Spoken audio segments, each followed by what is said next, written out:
આપ સર્વે જાણો છો એમ આગામી ટૂંક સમયમાં આપણે લીલી પરિક્રમા યોજવા માટેનું સંપૂર્ણ આયોજન કરી લીધું હતું. ગઈ 25મી તારીખે અમારી ટીમ દ્વારા પણ નિરીક્ષણ કરવામાં આવ્યું હતું, પરંતુ ત્યારબાદ જે વરસાદની પરિસ્થિતિ નિર્માણ થઈ છે અને એના લીધે પરિક્રમાના જે પણ રૂટ છે એ ધોવાઈ ગયા છે. કાદવ કીચડ ખૂબ મોટા પ્રમાણમાં થઈ ગયું છે. જ્યાં સીસી રસ્તા કે સીડી છે ત્યાં પણ લીલ જામી છે. સાઈડના જે રસ્તા જ્યાં પથ્થર વગેરે હોય એની પર પણ લીલ જામી છે. એટલે આ પરિસ્થિતિમાં લોકો માટે આ રૂટ ઉપર ચાલવું ખરેખર ખૂબ જ કઠિન થઈ ગયું છે. જો મોટી સંખ્યામાં લોકો અંદર જાય અને ફસાય તો તંત્ર માટે પણ એમને બચાવવા માટેની ખૂબ મોટી મુશ્કેલી સર્જાઈ શકે છે.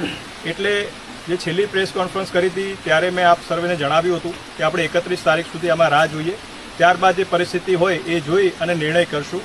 એટલે આજે 31 તારીખે આપણે સ્થાનિક પૂજ્ય સાધુ સંતો, આપણા એમપી શ્રી, એમએલએ શ્રી, ઉતારા મંડળના પ્રતિનિધિશ્રી, અધિકારીગણ તમામ સાથે આજે એક રૂટનું ઇન્સ્પેક્શન કર્યું અને એના આધારે જણાય છે કે પરિસ્થિતિ ખરેખર ખૂબ વિકટ છે.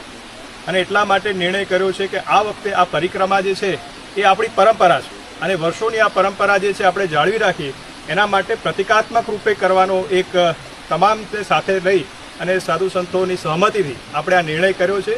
એટલે મારી ખાસ વિનંતી છે કે આ વખતે આપણે આ પરિક્રમાને માત્ર પ્રતિકાત્મક રૂપે જ કરીએ અને જે પણ લોકો આમાં આ પરિક્રમામાં આવવાનું આયોજન કરી રહ્યા હતા એમને મારી બે હાથ જોડીને નમ્ર વિનંતી છે કે આપ આ આયોજન છે એ હાલ પૂરતું જે છે એ આ વર્ષ પૂરતું આપ ટાળશો અને અત્રે જે વહીવટીતંત્ર વ્યવસ્થા કરે છે, જે વ્યવસ્થા ઊભી કરી રહ્યા છે એમાં આપને સહકાર આપશો એવી મારી આપ સર્વેને નમ્ર વિનંતી છે.